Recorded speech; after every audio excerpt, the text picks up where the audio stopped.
What's going on, guys? So, back in the basement, wanted to do a quick thought about a new lens that's been out or is coming out. I'm not sure at this point whether it's available or just announced.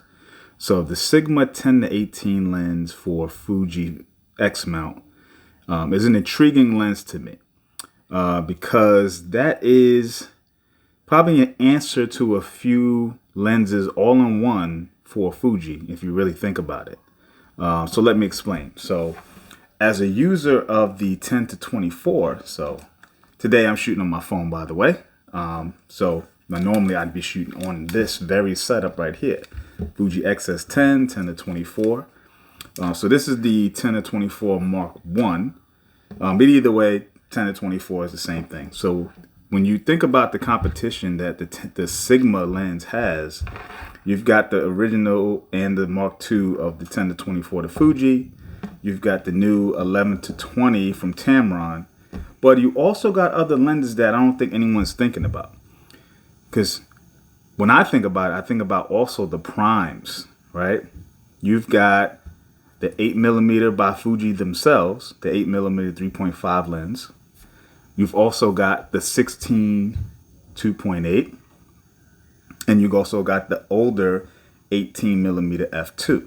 Because I think a lot of people are calling for a refresh of the Fuji 18mm f2 in particular. And I think that this Sigma 10 to 18 kind of answers all those lenses all in one if you think about it. You get a zoom range from 10 to 18. You got the 16 covered. You got the 18 covered.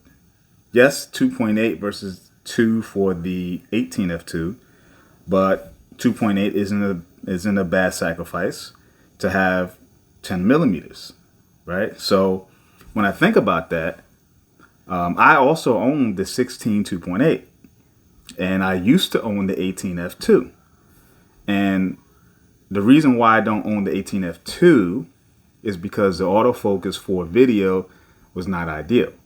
And so that was the reason why I had the 16 2.8, which I really like. I really like the 24mm equivalent.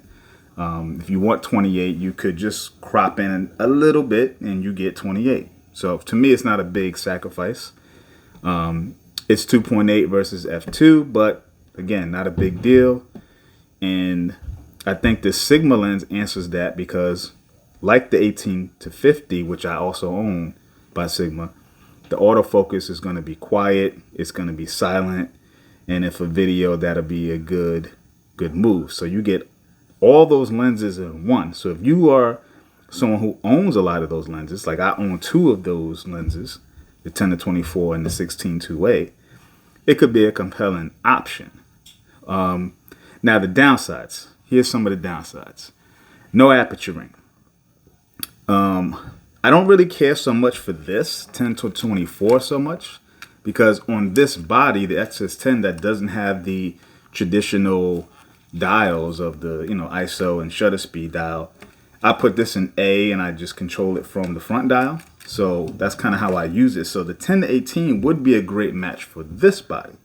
But if I put it on my XT2 or X Pro 2, I don't mind it.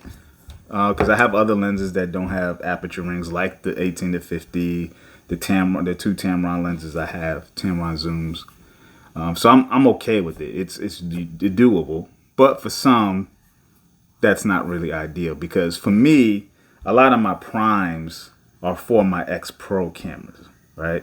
That's the one I use the primes on the most. So they all have aperture rings except for the Viltrox 85. But I digress. I never got the Fuji 90. It was just more expensive than the Viltrox. And for something I'm going to use the least, I said, you know what? No big deal. So I went with the Viltrox instead. So yes, it has me thinking, do I make the purchase on the 1018 and then sell my 10 to 24 and my 16 2.8 and just really kind of consolidate two lenses to one? You got fast aperture of 2.8. You've got a zoom range from 10 to 18. I do lose some at the 24 because I do like that. That 20, coming in at 24. I mean, this is versatile in good light.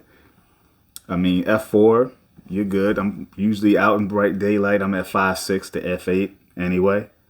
And having 10 for ultra wide and then a normal wide 24, which is 38 equivalent, that's really a nice thing there. So very interesting to me. So yeah, so I don't know, y'all. What y'all think? I'm gonna leave it to you guys. Leave some comments and let me know what you think. Sigma 10 to 18 or keep my two lenses. What do you think?